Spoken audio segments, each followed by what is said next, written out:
Hello there mga ka-journey! Welcome to our vlog!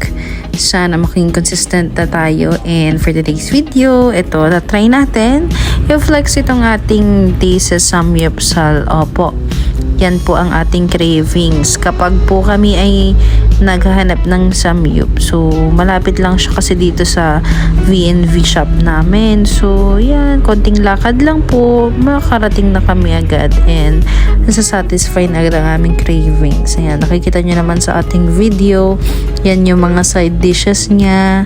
Sobrang ansasarap, lahat nagko-complement, pati na yung meat. So yun guys, sobrang craving satisfied kami dyan.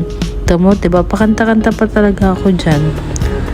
At syempre, ako po ang tagaluto. Yes po, tama po.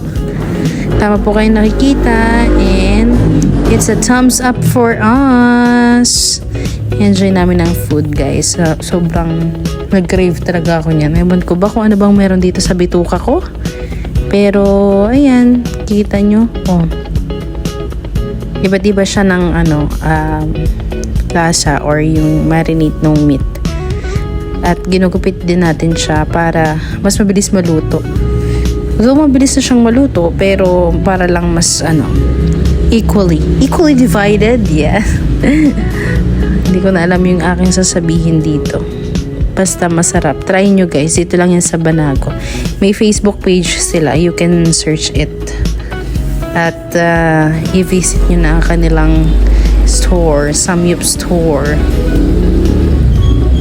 Hindi kayo magsisisi at kayo ay mapapaulit. Oh, diba? Napaso siya girl. Sobrang init. Kasi naman ang sarap, oh, diba? Pati yung kimchi, ang sarap. Lahat talaga. May egg rolls, may cucumber, dalawang types, 2 types. And ayan, ang dami pa, pero tulala na talaga, busog na. After that, takbo na, bye!